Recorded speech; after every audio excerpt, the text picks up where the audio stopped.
जय हिंद। काफी समय के बाद ऑनलाइन क्लासेस आपकी फिर से स्टार्ट हो चुकी हैं और आज एक नए चैप्टर के साथ शुरुआत कर रहे हैं, time speed and distance. Time speed and distance में सबसे पहले हम लोग कॉन्सेप्ट को समझेंगे, बिल्कुल बेसिक से कॉन्सेप्ट को समझेंगे। उसके बाद हम उससे रिलेटेड क्वेश्चंस को सॉल्व करेंगे। शुरू करते हैं, स्टार्ट करते हैं अपना chapter time speed and distance.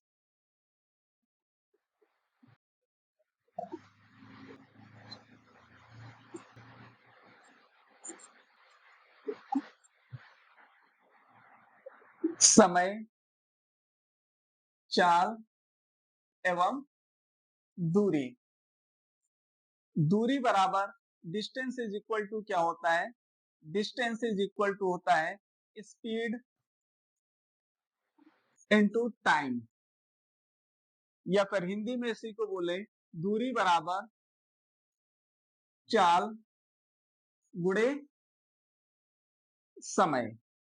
Distance को हम डी से डिनोट करते हैं, स्पीड को एस से और टाइम को टी से डिनोट करते हैं। यहां से हमारा फार्मूला बनता है distance is equal to speed into time. अगर हमें स्पीड निकालनी है, अगर टाइम निकालना है, तो टाइम इज इक्वल टू क्या हो जाएगा हमारा? Distance upon speed.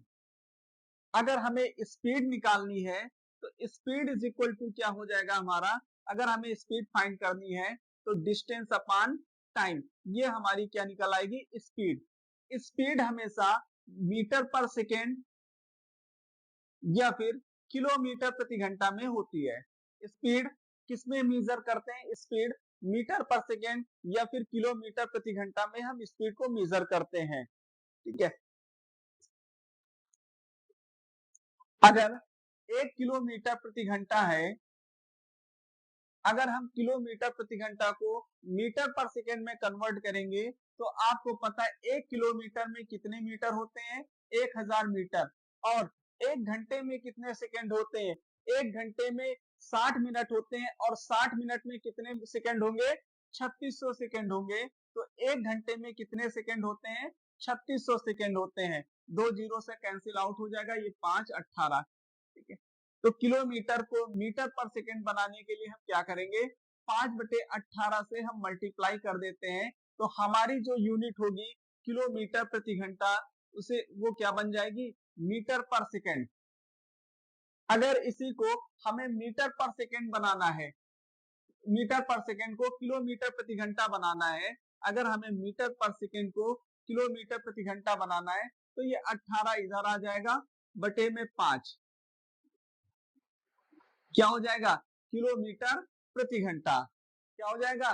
किलोमीटर प्रति घंटा। अगर मीटर पर सेकेंड बनाना है 5/18 से मल्टीप्लाई करते हैं, अगर मीटर पर सेकेंड को किलोमीटर प्रति घंटा बनाना है 18/5 से मल्टीप्लाई करते हैं।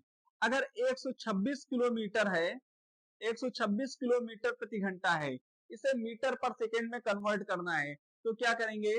126 मल्टीप्लाई बाई 5/18, 5/18, 18 सत्ते 126, कितना आ जाएगा हमारा? 35 किलोमीटर पर सेकेंड। 35 मीटर पर सेकेंड। अगर मीटर पर सेकेंड को किलोमीटर प्रति घंटा बनाना है तो क्या हो जाएगा? 30 इंटू 18/5 किलोमीटर पर आवर। कितना हो जाएगा? 5 6 30, 108 किलोमीटर पर आवर। इस तरह हम किलोमीटर प्रति घंटा को मीटर पर सेकेंड में कन्वर्ट करेंगे और मीटर पर सेकेंड को हम किलोमीटर प्रति घंटा में कन्वर्ट करेंगे।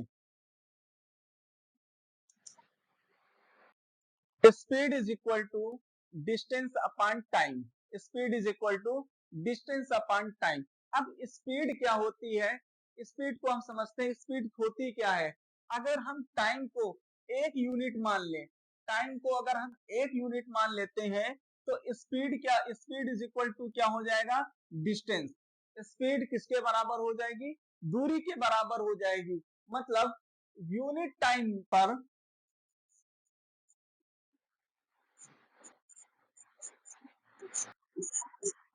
चली गई दूरी क्या है? हमारी स्पीड है। यूनिट टाइम पर चली गई दूरी क्या है, स्पीड है। अब ये यूनिट टाइम 1 किलोमीटर 1 घंटा हो सकता है, 1 सेकेंड हो सकता है, 1 मिनट हो सकता है। यूनिट टाइम क्या है, या 1 घंटा, 1 मिनट, 1 सेकेंड, ये हमारा एक क्या है, यूनिट है। और इस यूनिट टाइम पर जो डिस्टेंस कवर की जा रही है वही हमारी स्पीड है। जैसे कोई बस है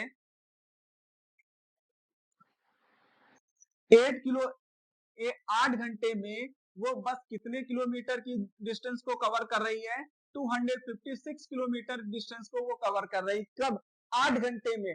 तो अभी हमें स्पीड नहीं पता है, हमें पता करना है एक यूनिट में कितने डिस्टेंस को वो कवर कर रही है। तो 1 यूनिट मतलब 1 घंटे में वो कितने डिस्टेंस को कवर करेगी, 256 अपॉन 1 किलोमीटर की डिस्टेंस को कवर करेगी। मतलब 1 घंटे में वो कितने किलोमीटर की डिस्टेंस को कवर कर रही है, 32 किलोमीटर डिस्टेंस को वो क्या कर रही है, कवर कर रही है। तो यूनिट टाइम पर चली गई दूरी, यूनिट टाइम पर कितने किलोमीटर की दूरी चल रही है, कवर हो रहा है 32 किलोमीटर की। तो इसकी स्पीड क्या आ जाएगी, 32 किलोमीटर प्रति घंटा। यही हमारा क्या है, स्पीड है। यूनिट टाइम पर कवर की गई डिस्टेंस को हम क्या कहते हैं, स्पीड बोलते हैं। यूनिट टाइम पर distance cover by unit time called speed.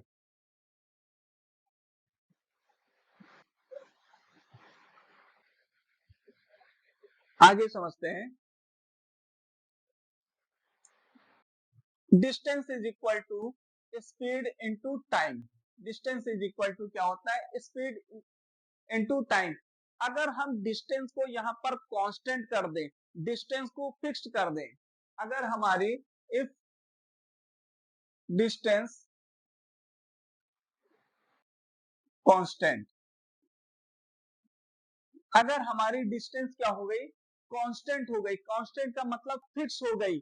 अगर 5 किलोमीटर मतलब 5 किलोमीटर डिस्टेंस क्या है, एक फिक्स डिस्टेंस को ही हम कांस्टेंट डिस्टेंस बोलते हैं, कांस्टेंट नंबर बोलते हैं। ठीक है, अगर डिस्टेंस हमारी फिक्स हो गई तो बचा क्या, स्पीड और टाइम। स्पीड और टाइम में क्या रिलेशन रहेगा, तो स्पीड और टाइम का इनवर्सली प्रोपोर्शनल रहेगा। Speed inversely proportional to time. Speed और टाइम में क्या रहेगा, अपोजिट रिलेशन रहेगा। कैसे रहेगा, अगर ए S1 की स्पीड से चल रहा है और उसे T1 का समय लग रहा है, उसी दूरी को बी S2 की चाल से चल रहा है और T2 समय लग रहा है। कितना समय लग रहा है, T2 का समय लग रहा है। ए और बी एक निश्चित दूरी को, ठीक है, S1 की चाल से T1 समय में कवर कर रहा है और उसी दूरी को S2 की चाल से T2 समय में पूरी कर रहा है। This should be equal because distance are constant. ये दोनों इक्वल होंगे क्योंकि यहाँ पर दोनों ही सेम दूरी को कवर कर रहा है। ठीक है, तो यहां से स्पीड का रेशियो क्या आ जाएगा, स्पीड का रेशियो क्या आ जाएगा, T2 अपॉन T1। यहां से क्या निकल के आया, जो स्पीड का रेशियो है उसका रिवर्स क्या है, हमारा टाइम का रेशियो है। जो स्पीड का रेशियो है उसका रिवर्स क्या है, टाइम का रेशियो है। एक एग्जांपल समझते हैं। अगर ए और बी कोई प्लेस है, ए और बी की डिस्टेंस क्या है, 600 किलोमीटर, 600 किलोमीटर दूरी है। अब ए क्या करता है, ए से बी की तरफ जाता है, कितने की स्पीड से, 60 किलोमीटर प्रति घंटा की स्पीड से जा रहा है। ए बी की तरफ 60 किलोमीटर प्रति घंटे की स्पीड से जा रहा है और बी क्या कर रहा है, ए की तरफ आ रहा है, कितने की स्पीड से आ रहा है, 48 किलोमीटर पर आवर की स्पीड से आ रहा है। कितने की स्पीड से आ रहा है, 48 किलोमीटर पर आवर की स्पीड से आ रहा है। तो इनका स्पीड का रेशियो क्या हो जाएगा, स्पीड तो गिवन है ना, दिया गया है 60 और 48। कितना दिया गया, 60 और 48, कितना आ जाएगा, 12 पंचे 60 बरचौक 48। स्पीड का रेशियो क्या आ गया हमारा, 5:4। स्पीड का रेशियो क्या आ गया, 5:4। तो टाइम का रेशियो क्या हो जाएगा, टाइम इज इक्वल टू क्या होता है, डिस्टेंस अपॉन स्पीड। डिस्टेंस कितनी है, 600 किलोमीटर, एक स्पीड कितनी है, 60 किलोमीटर, डिस्टेंस अपॉन स्पीड, ये क्या हो गया, टाइम हो गया। बी का टाइम कितना लगेगा, इनका रेशियो कितना आ जाएगा, 10 रेशियो 12.5, कितना आ गया, 10 रेशियो 12.5, पॉइंट हटाएंगे जीरो लग जाएगा इधर, 25 5 जा 24 जा, कितना आ गया, टाइम का रेशियो क्या आ गया, 4 रेशियो 5, टाइम का रेशियो कितना आया, 4 रेशियो 5, मतलब जो स्पीड का रेशियो है उसका रिवर्स क्या है, टाइम का रेशियो है, जो स्पीड का रेशियो होगा उसका रिवर्स क्या होगा, टाइम का रेशियो होगा। अगला concept, distance is equal to speed into time, distance is equal to speed into time. अगर यहाँ पर हम टाइम को कांस्टेंट कर देते हैं, टाइम को कांस्टेंट कर दें तो हमारा बचा क्या, टाइम कांस्टेंट हो गया, बचा क्या, डिस्टेंस और स्पीड। तो डिस्टेंस और स्पीड में कैसा रिलेशन रहेगा, डायरेक्टली प्रोपोर्शनल होगा, किसके, स्पीड किसके प्रोपोर्शनल होगा, डिस्टेंस के प्रोपोर्शनल होगा डायरेक्टली। स्पीड और डिस्टेंस पर क्या होगा, सीधा संबंध होगा, जो स्पीड का रेशियो होगा वही डिस्टेंस का रेशियो होगा, या फिर जो डिस्टेंस का रेशियो निकल करके आएगा वही हमारे क्या होगा, स्पीड का रेशियो होगा। जैसे ए D1 डिस्टेंस को कवर करता है S1 की स्पीड से और T टाइम पर, B क्या कर रहा है, D2 डिस्टेंस को कवर कर रहा है S2 की स्पीड से और टाइम क्या है, T समय पर, एक ही समय के लिए, ठीक है, एक ही समय T टाइम के लिए कवर कर रहा है। तो इनके बीच का रेशियो क्या होगा, D1 से D2 का रेशियो, ये T से T कैंसिल हो जाएगा, तो D1 से D2 का जो रेशियो होगा वही S1 का S2 से रेशियो होगा, मतलब जो दूरी का रेशियो है वही हमारे क्या है, चाल का भी रेशियो होगा, जो डिस्टेंस का रेशियो है वही हमारे क्या होगा, स्पीड का रेशियो होगा। एग्जाम्पल समझते हैं, ए से बी की दूरी हम मान लेते हैं 780 किलोमीटर की डिस्टेंस है, ए से बी की दूरी है। अब ए और बी, ठीक है, एक निश्चित समय के लिए ट्रेवल कर रहे हैं, जितने घंटे के लिए ए ट्रेवल करता है उतने घंटे बी भी ट्रेवल कर रहा है। अगर ए की स्पीड हम मान लेते हैं 65 किलोमीटर पर आवर और बी की स्पीड मान लेते हैं 52 किलोमीटर पर आवर, और दोनों एक ही समय के लिए चलते हैं, 4 घंटे के लिए, 5 घंटे के लिए भी चलते हैं, तो दोनों आकर के एक जगह पर मिलेंगे, इस पॉइंट पर मिलेंगे आकर के, इस पॉइंट को हम मान लेते हैं आर पॉइंट पर, ए और बी दोनों मिलेंगे, तो दोनों के स्पीड का रेशियो क्या है, स्पीड का रेशियो क्या है, 65 रेशियो 52, 65 रेशियो 52, कितने से कट जाएगा, 5 रेशियो 4, स्पीड का रेशियो कितना आया, 5 रेशियो 4, जो डिस्टेंस का रेशियो होगा वो भी कितना होगा, 5 रेशियो 4 होगा, जो डिस्टेंस का रेशियो होगा 5 रेशियो 4 होगा, डिस्टेंस का भी रेशियो क्या होगा, 5 रेशियो, डिस्टेंस का रेशियो भी कितना आ जाएगा, 5 रेशियो 4, जो स्पीड का रेशियो आया वही हमारे क्या होगा, डिस्टेंस का भी रेशियो होगा। अगला और लास्ट कॉन्सेप्ट को समझते हैं, speed is equal to distance upon time. हमने क्या कर लिया है, यहाँ पर टाइम को कांस्टेंट हो गया, डिस्टेंस कांस्टेंट हो गया, अब हमें क्या करना है, स्पीड को कांस्टेंट करना है। अगर हम स्पीड को कांस्टेंट करते हैं,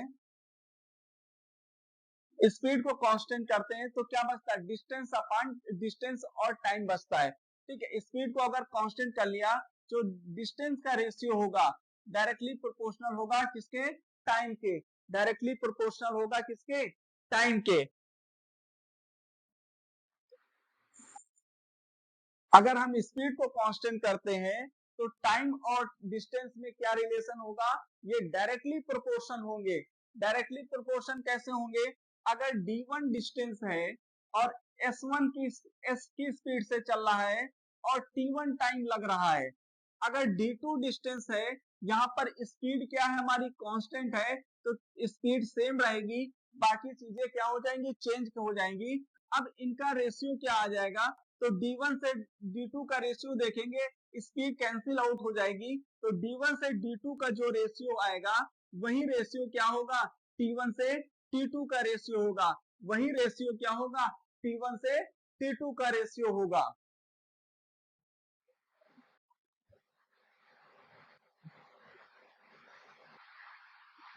ठीक है, तो आज हमने टाइम, स्पीड एंड डिस्टेंस के बारे में बिल्कुल बेसिक कॉन्सेप्ट को समझा है कि टाइम स्पीड क्या होती है, किलोमीटर प्रति घंटा को मीटर पर सेकेंड में बनाना, मीटर पर सेकेंड को किलोमीटर प्रति घंटा बनाना। अगर स्पीड कांस्टेंट हो जाए तो डिस्टेंस और टाइम में क्या रिलेशन होता है, अगर डिस्टेंस कांस्टेंट हो जाए तो स्पीड और टाइम में क्या रिलेशन होता है। मिलते हैं नेक्स्ट क्लास में। जय हिंद।